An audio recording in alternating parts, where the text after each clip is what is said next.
Many of you already know that I grew up in a small church, in a small community called Dry Ponds, and that is in the heart of the town of Sawmills. And if none of these places sound familiar to you, then that's perfectly normal. While I was growing up, the church had a small stone sanctuary with an education building that had been added onto the back of it. My great-grandfathers from both sides of my family hauled rocks to build that sanctuary. I always knew that I belonged there. My belonging or having a place was not a question to me. In that sanctuary, there were 2 rows of pews, just like this one. They were a lot smaller, and a center aisle. And much like this one, at the front was the pulpit and the choir loft, and on either side were doors leading to a hallway behind the sanctuary. But one thing that was a little different, over the door on the right-hand side was a little blue light bulb. I know that seems strange, not like it belongs in a church sanctuary. But you see, many of the men in our congregation were also members of the Sawmills Volunteer Fire Department. And they were on call, even on Sundays and even during worship. But they didn't want to disrupt the worship service. So what they did is they took turns. And one would sit outside of the sanctuary in a little office with their radio on. And all the men in the sanctuary would turn their radios off. And if a call came in and the fire department needed to go, they would flip the switch and that little blue light would come on. And the men would see that light and they would respond.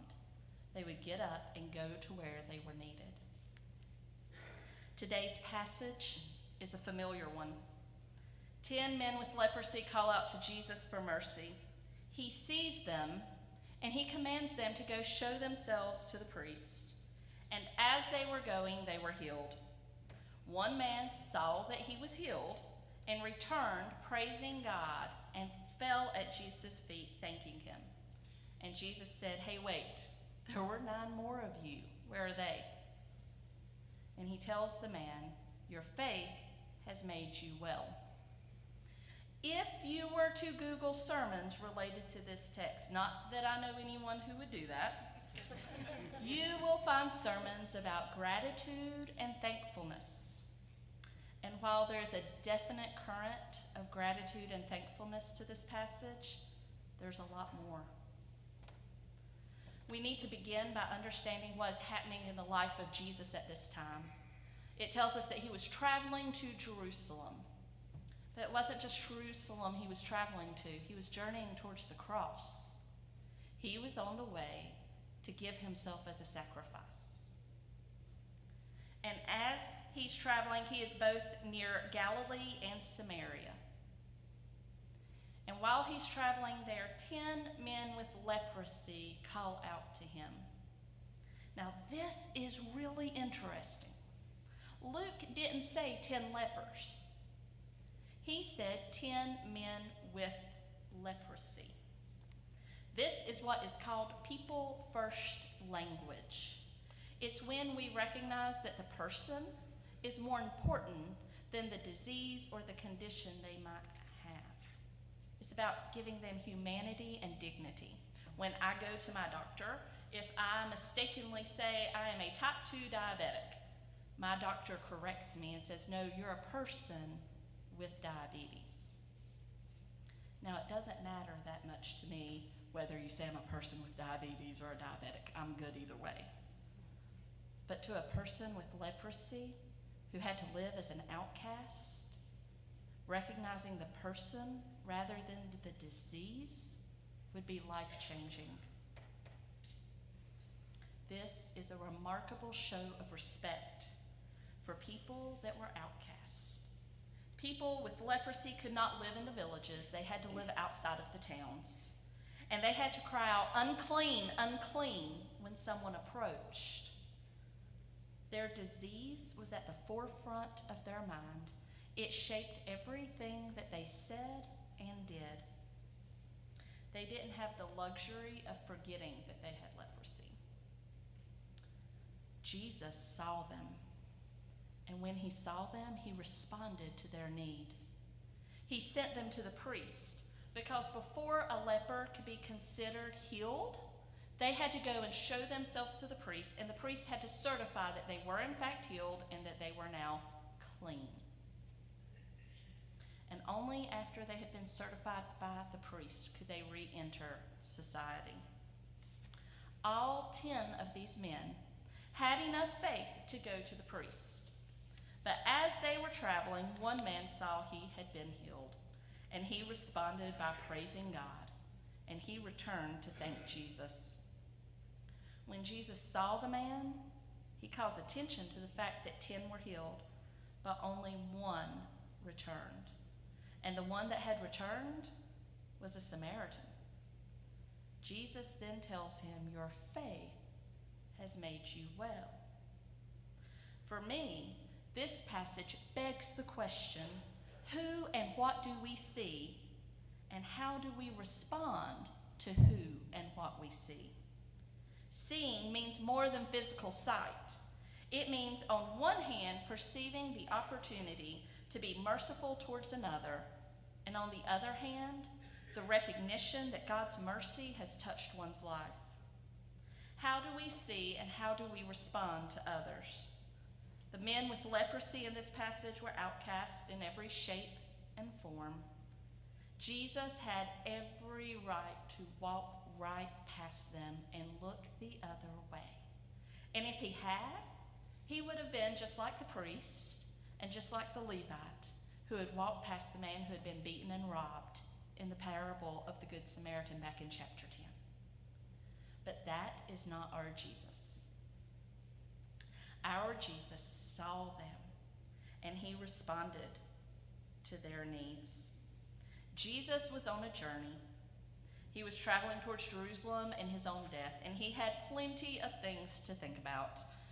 I'm sure he had a lot weighing on his mind. But he saw these men crying out for mercy, and he responded with compassion. I'm sure you have heard of selective hearing. My mother would tell you that I have selective vision. I have often cooked in her kitchen, and it is a running joke that's kind of serious in our family that I can dirty up every dish in the house to make a bowl of cereal. Now, what I make is really delicious, but I can turn a kitchen into a Category 5 destruction zone in no time flat. Now, living on my own with no one else to clean up after me and not having a dishwasher has remedied a lot of that. But when I was younger and I would cook in my mom's kitchen, I would go and I would clean up after myself, and I would think that I had really done a good job. And my mother would come in after me, and she would see that one spot that I missed. This earned her the affectionate title of Eagle Eye. It's not that I missed that spot on purpose, but I was busy. I was moving on to the next thing. I was already thinking about what I was going to do next, and I simply didn't see it. Now, once she pointed it out to me, which she always did, it was very obvious to me as well, and I would take care of it and fix it. You see, I often struggle to see what is right in front of me because I'm too busy with my own thoughts, my own plans, and my own activities.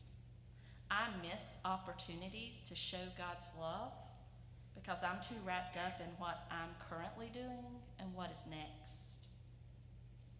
Who are those 10 people with leprosy in our world? Who are those people living on the margins that we can either choose to see or not? To respond to with the compassion of Christ, or to walk away? Who is it that we treat as outcasts? Who is living on the margins? Is it those people among us who are struggling with poverty? Is it our elderly who don't have family living close by? Is it the sick? Is it those who are approaching death? Who do we walk by that are living on the margins? We are blessed to live in a community that has an abundance of organizations committed to serving those on the margins. But we still have neighbors and friends who are falling through the cracks, and they are crying out for mercy. Habitat for Humanity, Yokefellow, Power Cross, Iredell Christian Ministries, Fifth Street, Hospice. These are just a few of the organizations that our church helps support, who are committed to serving those who are on the margins. But every single one of those organizations will tell you that they turn people away because of a lack of resources. They simply don't have what they need to meet the needs they're faced with. There are so many opportunities in our own community to truly see the people who are living on the margins and to respond to them with the love and mercy of Christ. But far too often, we are busy with work, with the children or the grandchildren, or whatever it is we enjoy doing, that we don't see our friends and our neighbors who are in need, and we don't respond to them with the compassion that they crave. When we look at the parable of the Good Samaritan, we always hope that were we in that situation, we would respond just as the Good Samaritan did. And I wonder how many times we walk past a person who is hurting and we never even see them. We have to do better. Up till now, I've asked you how you respond to others that are living on the margin. But now it's time that we take a closer look at ourselves. Who do we see and how do we respond to ourselves? How do you see yourself? When thinking about this passage, I think we naturally try to find the lesson in it. And there are a ton. And in order to find a lesson, we need a perspective. So we have looked at how we see and respond to others, but I think we miss a lot of what this passage can teach us if we only see ourselves as the person who can extend compassion and mercy, instead of also seeing ourselves as someone who is in deep need of compassion and mercy. As I mentioned earlier, the men with leprosy had to live on the margins. They could not live in the town, and they had to cry out, "Unclean, unclean." Their medical condition was constantly in their face, and they could not escape it. It occurs to me that our sin makes us unclean. It was our sin that cast Adam and Eve out of the garden. And that sin is the very reason we are so in need of grace, mercy, and compassion. How differently would we view ourselves if our status as sinners, pardon me, people who sin, were on display for everyone to see? If we had to go around shouting, "Sinner, sinner," when someone approached, or worse yet, if we had to be specific and call out that specific sin. I don't know about you, but even thinking about that makes me uncomfortable, and it should. How do we respond to our sin? Do we hide in shame like Adam and Eve? Or do we call out for mercy? While we all freely admit that we are sinners saved by grace, it is very convenient to not talk about it too much. It is much more pleasant to focus on how we can show compassion to others than to talk about how we fail Christ daily and are in need of mercy. We like to show the world our picture-perfect smile, those snapshots that we put on Facebook and Instagram and whatever the current social media platform is.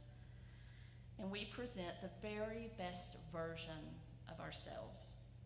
We hold up a picture that looks like we have it all together, rather than showing that we are all beautifully broken and in the process of being restored by the master craftsman. How we see ourselves shapes how we respond to what we see. If we see ourselves as just fine, there's no need to respond. It is when we see ourselves as beloved children of God who daily struggle with sin that we are able to respond appropriately. It is only when we see ourselves as sinners that we recognize our need for God. It's only when we see that we continue to sin and continue to make mistakes that we recognize that we are not God. When we fail to see our own sinful nature, we fail to recognize that we are not and should not be the God of our own lives. Are we self-made individuals beholden to no one, or are we blessed daily in ways we seldom perceive, cannot repay, and for which we often fail to be grateful? How we see ourselves affects how we see God and how we respond to him. The Samaritan who had just been healed of leprosy glorified God and returned to thank Jesus. This man was acknowledging that God had worked through Jesus to perform a miracle. It says he glorified God in a loud voice. Just like Naaman, who was healed of leprosy in the Old Testament, the glory went to God, not the prophet who healed him. The Samaritan glorified God, and then he went and fell at Jesus' feet and thanked him. If only, even for just one moment, our sin and our great need of Christ could be as visible to us as this leprosy was to these men. If we could see the way it makes us unclean and how believing in the saving work of the cross cleanses us, I think we would go around loudly glorifying God and thanking Jesus too. I think our excitement and our joy would be hard to contain. But this is also where this passage gets really interesting. Jesus had some questions. Were not all 10 cleansed? Where are the other 9? Has no one returned to give praise to God except this foreigner?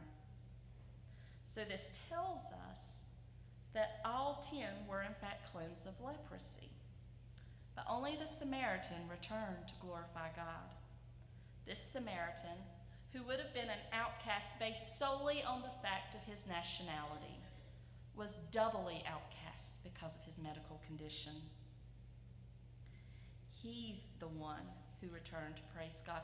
Why is it that the one who has been saved from so much is the one that pours out more gratitude? And those who perceive themselves in not such great need struggle. This Samaritan had it worse than the others, and he was the one who responded. The proper response to God's saving mercy is not presumption that is something we deserve, but untainted gratitude and praise for God, for his mercy. This passage was also paralleling what was happening in Israel at the time. As Jesus was journeying towards the cross, the Israelites, God's chosen people, were starting to reject him. Fewer and fewer of them were seeing him for the Messiah, and there was a growing receptivity among the Gentiles. So it's interesting in this that 10 men had leprosy, 9 did not respond, and 1 did. See, the Jews, their duty had become privilege, and the favors that God had so frequently blessed them with had become blindingly familiar, and they could no longer see themselves or God correctly. They were taking it all for granted. Not all would understand what Jesus had come to do, but some would. This man's faith was demonstrated by his gratitude, and that made him whole. The word that is used here when it talks about him being made whole or well is the same word that we use for saved. You see, the 9 had enough faith to be cleansed of leprosy, but only the 1 was truly saved. All too often, it is the stranger who opens our eyes to what has become lackluster and mundane. So who are we? Are we the one who glorifies God for all that he has done? Or are we the 9 who see it only as what we are due? This morning, there is a drawing of the grateful leper beside the altar. This drawing has been on the wall in Kaylee's office for a few years now. And I walk by it every single day going to my office. And last week, Nelson pointed out to me that it was a picture of the text I would be preaching. And until he did that, I had never truly looked at this. I didn't see it, and I certainly didn't respond to it. What and who do you see, and how will you respond? During our time of invitation, I invite you to see yourself and God in new ways, and to respond as God is leading you. If you are looking for a church home, we welcome you. If you want to know more about following Christ, we would love to talk with you. Please stand to sing.